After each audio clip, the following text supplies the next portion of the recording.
Hello everyone, Kilbrax here. Today I am excited to share with you a Q&A I had with the mod team behind the famous White Fatalis mod, Team MHW Resurgence. This is a 3-person team, Akanosuka, Lyra Vale, and Nikotaga Yuhatora. There will be a link in the description below where you can look at their Patreon page so you can check out their stuff and hopefully donate. They could use all the support they could get, and I hope at least some of you could perhaps donate to them. I'll be splitting this video into 2 parts, and without further ado, so on to the first question. How did you and the team like how the White Fatalis mod turned out thus far, and what are your plans on updating that fight in the future? Akansuka says, I was too scared on the modeling part and ended up really happy with the end result. I was amazed at how our teamwork pieced together properly. Lyra Vale said, it turned out better than expected, having in mind how rushed we were. Also, since we hadn't worked on Fatalis before, we had to research everything about it, adding to the rush. And Nikotaga said, after the quick cleanup I had to do, I wasn't expecting it to come out as well as it did, but I'm happy it did in the end. All of them as a team say that we want to give the monster more personality and fill up the missing attacks when we release Resurgence with the updated version. So to me, it seemed like they were all really pleasantly surprised. If you watch their video on their YouTube channel right now, where they had a video that documented their experience actually making the White Fatalis mod, you can kind of get why they might have this kind of tone. They they had a lot of problems making this mod, and it actually turned out really great, especially when you look at everything they had to go through to make it. On to the second question. What is your response, or how does it feel to the seemingly overwhelmingly positive amount of support and attention you guys have gotten after the release of White Fatalis? 8K says, I didn't expect to have that impact for the community. It's exciting. Personally, gives me a feeling of worthy purpose on the work we are doing, motivating for the next projects coming. Lyra says, I'm at a loss for words. I had expected it to go under the radar with Rise so close. And Nico says, I was more optimistic than Akko and Lyra, since seeing the effort we put in, I thought it was going to attract people, though I never expected it to attract as many as it did. And, you know, I think this observation is fair. There were other White Fatalis mods, Crimson Fatalis mods, there are other mods out there, and none of them had quite attracted this level of attention, but at the same time, this was by far, like, at least as far as production value goes, in my personal opinion. I've been covering mods for this channel for a while now, and in my opinion, this mod was well above any other kind of mod as far as presentation goes, so yes, I believe they should have been pretty surprised, but maybe not as surprised as maybe they were. Now on to the third question. This one they answered as a team, and it's quite a long paragraph, so I'll try and go over it as well as I can. Before your team picks a monster to create, what goes into making that decision? Team Resurgence replies, there are several points. First of all, for the monsters coming from other games, if with the knowledge we currently have, we're able to make a good enough representation of the personality and fight of the monster we want to bring. Also, for subspecies, variants, and similar monsters, we refuse to completely do a retexture, since for that matter, we would rather just make another monster instead. So, same as we did with White, we want Crimson to be both different in fight and personality to both regular Fatalis and White Fatalis. And the same goes to any other monster of the same kind. The second thing we take into consideration to make them, what can we learn from the research on each monster we work on? So this way, if we can do one monster with the knowledge we have, but there's another that we can almost do, but we don't know how to make some of it, we'll choose the one to experiment and be able to make better fights and experiences in the future. Last but not least, we have to like the monster, and also think if people are going to enjoy it as much as we will enjoy bringing it to the game. As an extra thing to point out, we will not bring, unless highly commissioned, monsters that neither of us like, which aren't many really, or are so highly overtuned that bringing them in good representation to Iceborne would defeat our main law when making monsters, which is what we like to call the fun and fair criteria. So I'd have to agree that they do have a fun and fair criteria. The mods that they make are fun, fair, and challenging, and different. So I think they do a great job with this answer and with their mods. For my fourth question, I asked, what other monsters would you like to mod/create? Are there some concepts you would like to create but can't get to? Is there an Alatalis or a Phalatreon in the works? Resurgence replied, "For the custom monsters, our criteria is that they would fit in the world, and everything we give them has to have a reason of being. Nothing we put on a monster will ever be just because it's cool. Everything has to have an explanation that can fit into the Monster Hunter universe's biology. So we would never make a fusion just for the sake of it." So yeah, Team Resurgence is definitely classy. I was just a little sad to hear this because I love fusion monsters. I would love an Alitalis, but that's totally cool. Yeah, they can just keep making awesome mods. Now the fifth one I asked just because I was curious. They answered quite in depth, and if you're not interested, you can skip ahead to the next question. But for this question I asked, I believe you said in the past that your team does commissions. How do commissioned mods work, and have you done any yet? So that was my question. I just asked them about commissioned mods and how they do them. If you guys aren't interested, I'll leave a way to skip to the next question. But here are their answers.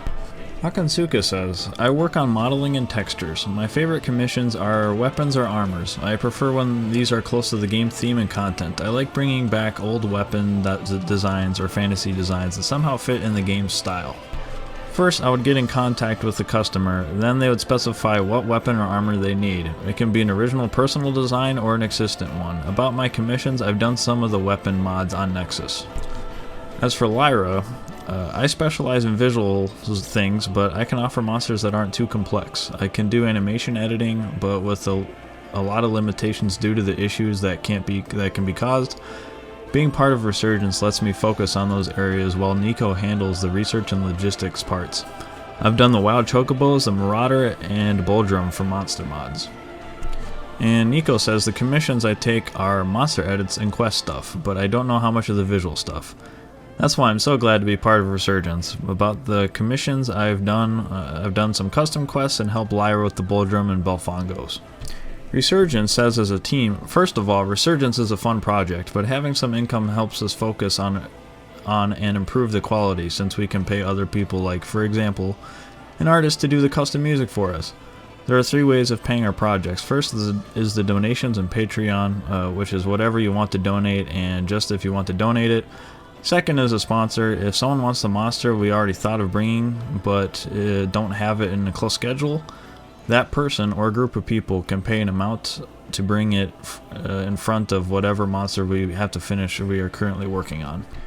The amount paid will differ depending on how far ahead the monster is on our schedule at the moment, but they would have no saying in how it's made. The sponsor would get their name on the mod page, get early updates about the progress of it, and can give us ideas, but we don't promise we're going to apply those ideas to the final result. To finalize, the third way would be the full-on commissioner. The price is high since it takes a lot of work to do, but the commissioner has full control of the project, except if that part is not possible to achieve with the knowledge we have on the matter at the time the commission takes place. Also, if the commissioned monster is fully custom and falls under our fun and fair criteria, we'll let the owner of the monster, the commissioner, decide if we include it or not in the Resurgence project. Also, if the owner wants, we'll hand them the assets used for creation of the custom monster. Just to clarify, we aren't taking any monster commissions until Resurgence is fully released." For the 6th question, I simply asked, "How did you and your team meet?" Akansuka says, "I met Lyra since I started modding. Asterisk introduced me to her, and they both helped me on some steps of the 3D modeling project I had. I've learned a lot thanks to them. Later on, Lyra and I started working on the White Fatalis project, and she introduced me to Nico. We started working together and stayed as a team." Lyra says, "I was a modder on Skyrim. Being a fan of RPGs, I wanted a Monster Hunter game more focused in the storyline. On Nexus I saw the Xeno'jiva quest pack. I noticed it actually had written a storyline, and this got me interested in Monster Hunter World modding. I got in contact with Fandaris, and after we agreed on some work, I left the Skyrim community to focus on Monster Hunter World. Eventually, Fandaris introduced me to Nico, which turned out to be the creator of the mod that inspired me, and we realized we had a lot in common. So after bullying each other a lot, we collaborated on our first project at Christmas. During Iceborne, Asterisk asked me to teach a friend of the basics of 3D modeling. That's how I met Akansuka, and ever since we became really good friends, which led me to introduce her to Nico, and the Resurgence project started as we saw we 3 wanted a quality that could be comparable to the original game." And Nico says, "When I started modding World and got interested in custom monsters, I started working and learning from Fandaris. After a while, each one started their own projects. And after I finished my first custom monster, which was Chaos Spike Nergigante, which I'm really keen on bringing back in Resurgence, I met Lyra through Fanderus, and we both did our own collaboration work with Rudolph. In parentheses, another monster we're really keen on bringing back in Resurgence, which was part of the Christmas mod that was done back at the end of base MHW. I really enjoyed working with her, though that project was rushed a ton since we only had a little less than a week to develop it. After that, Lyra introduced me to Echo, and we decided to launch the project. My own 2 cents, I just wanted to ask how they met each other. I thought it would be a fascinating story, and it kind of is. I didn't expect Lyra to come from Skyrim at all, or from them to come from anywhere else really, so that's pretty neat. So for the 7th question, I wanted to ask them, what is it like coordinating with a mod team versus being an individual modder working on a mod solo? AK says, as a team we need to sync the assets development into what we actually need, and also following suggestions and changes when we all do a review of the work. We all have to sync up constantly and test the work we do together on video calls, but we have to stick into our limitations considering each of the team members' available time and real-life inconveniences. As a solo modder, it's usually just a single process of design a concept, create the mod, and just publish.